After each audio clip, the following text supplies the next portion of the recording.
it kind of does buy you happiness. It basically buys your family because you have to buy a ring to get married, and that gives you family. I agree, yes. Money can buy you happiness, but it can't buy you happiness like forever. Like there's like happiness that comes from like family and love, and then there's something that you buy something that makes you happy for like a week. I have to challenge the money can't buy you family thing. Go ahead. Because like if you go like to China to adopt a child.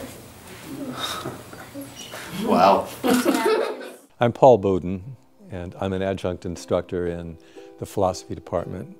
I'm teaching a class, the second year of this class, called Teaching Children Philosophy, which is a 4-unit undergraduate class in which we train and work together, collaborate in a sense with undergraduates from a variety of disciplines to become skillful at facilitating discussions in elementary school classrooms, 4th and 5th grade.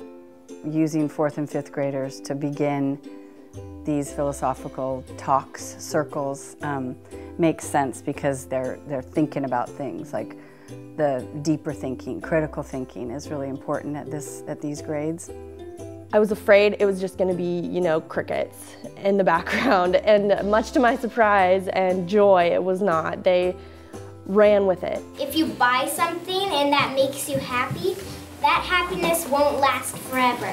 It will make you happy at first, but as your life goes on, it'll start to come like just as regular things. We promote critical thinking and putting a context to facts so that kids, when they're trying to make sense of something they read or something they research, that they're going into more depth rather than simply regurgitating facts for assessment tests, for example.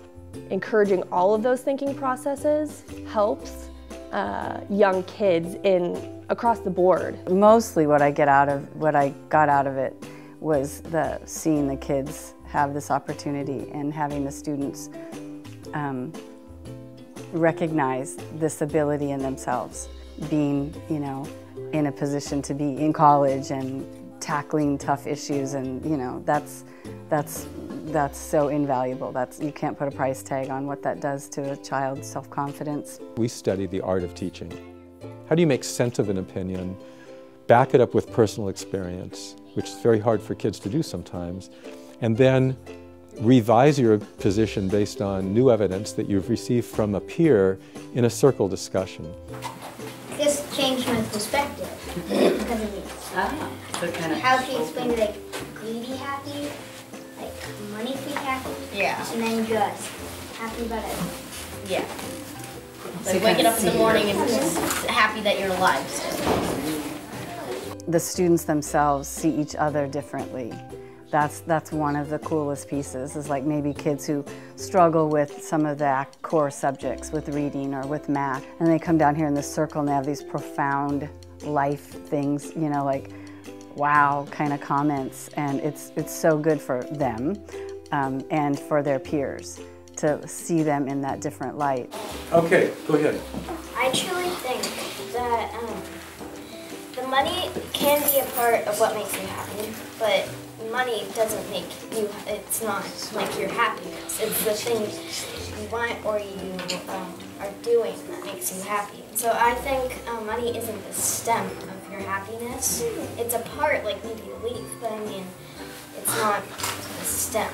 The what I believe in a philosophical discussion is linked to the idea that I could believe in something slightly differently depending on what issues are raised by someone else in this circle. And together, how can we collaborate to get to the best possible sets of meanings?